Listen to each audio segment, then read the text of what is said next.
Hello everyone, আজ আমি কুড়মুড়ে মুচমুচে একটা স্ন্যাক্স বানিয়েছি সুজি দিয়ে, সেটাই আপনাদের সঙ্গে শেয়ার করছি। এর জন্য ওভেনটা অন করে একটা প্যান বসিয়ে গরম করে এতে দিয়ে দিয়েছি 1 চামচ সাদা তেল।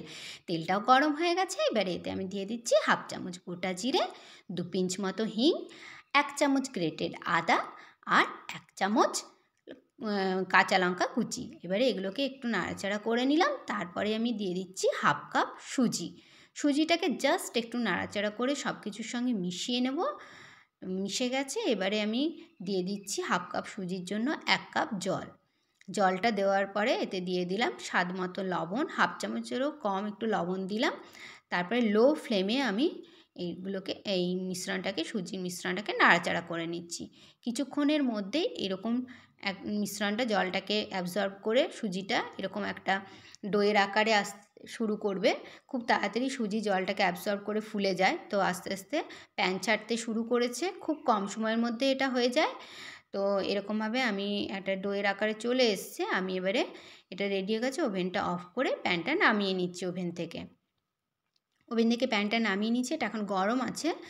এইবারে আমি এতে দিয়ে দিচ্ছি 1/2 চামচ জোয়ান আর সামান্য চিলি ফ্লেক্স, আর দিচ্ছি কিছু ধনেপাতা কুচি। তারপর হাত দেওয়া যাচ্ছে সেরকম গরম আছে, তো আমি এগুলো মিশিয়ে নিচ্ছি। এবার এগুলো মিশিয়ে নিয়েছি আর আমি এটাকে, এই মিশ্রণটাকে একটা প্লেটে নিয়ে নিয়েছি প্যানের থেকে। তারপরে এতে দিয়ে দিলাম 4 চামচ বেসন। বেসনটা দারুণ দারুণ লাগে খেতে যদি বেসন দেওয়া হয়, টেস্টটাই চেঞ্জ হয়ে যায়। তো আমি বেসনটাকেও ভালোভাবে ডোয়ের সঙ্গে মিশিয়ে নিলাম। এবারে আমি শেপ দেবো, তার জন্য হাতে মাখিয়ে নিলাম সাদা তেল।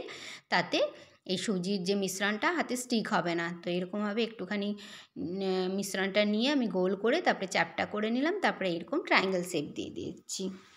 তো যে কোনো শেপেরই পছন্দ মতো শেপ দিয়ে বানানো হলেই হবে। তো আমি এরকমভাবে প্রত্যেকটা একটু একটু করে নিয়ে গোল করে তারপরে চ্যাপটা করে ট্রায়াঙ্গেল শেপ দিয়ে নিচ্ছি। এগুলো দারুণ কুড়মুড়ে মুচমুচে হয়। ছোটোদের তো ভালো লাগবে, তো ছোটো বড় সকলের জন্যই বানিয়ে নিতে পারেন। ভীষণ ভালো লাগবে খেতে। বাচ্চাদের স্কুলের টিফিনেও এগুলো আপনারা বানিয়ে দিতে পারেন। বানানোও ভীষণ সহজ আর খুব একটা বেশি উপকরণও লাগে না এটা বানাতে। তো আমি সবগুলোই শেপ দিয়ে নিয়েছি। এবারে একটা বাটিতে নিয়ে নিচ্ছি 4 চামচ আটা, নিচ্ছি সামান্য চিলি ফ্লেক্স আর নিয়ে নিলাম সামান্য অল্প একটু লবণ, আর কিছু ধনেপাতা কুচি দিয়ে দিলাম। এবারে শুকনো মিশিয়ে নিলাম এগুলোকে।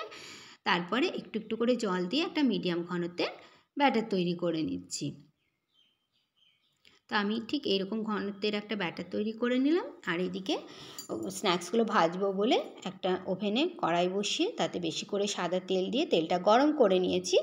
এবারে শেপ দেওয়া স্ন্যাক্সগুলো এই আটার যে গোলাটা তৈরি করলাম তাতে কোট করে আমি মিডিয়াম ফ্লেমে রেখে ওভেনটাকে আমি এই স্ন্যাক্সগুলো কড়াইয়ের তেলের মধ্যে দিয়ে দিচ্ছি।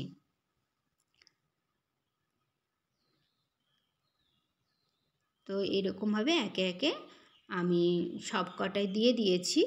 আর ওপর পোর্শনটা তেলটা ঠিক পাচ্ছে না বলে আমি একটু চামচে করে ওপর পোর্শনগুলোতে তেল দিয়ে দিচ্ছি। আস্তে আস্তে খুবই তাড়াতাড়ি দেখা যাবে যে ওপরের পোর্শনের কাঁচা ভাবটা যখন চলে গেছে, তখন এইগুলো উল্টে দিতে হবে স্ন্যাক্সগুলোকে। তো একবার উল্টালাম, কিন্তু তারপরে যখন তলাটাও হয়ে যাবে তখন বারবার উল্টে পাল্টে এরকম গোল্ডেন কালার আসা পর্যন্ত ভেজে নিতে হবে। তো এই স্ন্যাক্সগুলোতে সুন্দর একটা গোল্ডেন কালার চলে এসেছে। আমি এগুলো এবারে তেল ঝরিয়ে তুলে নিচ্ছি প্লেটে।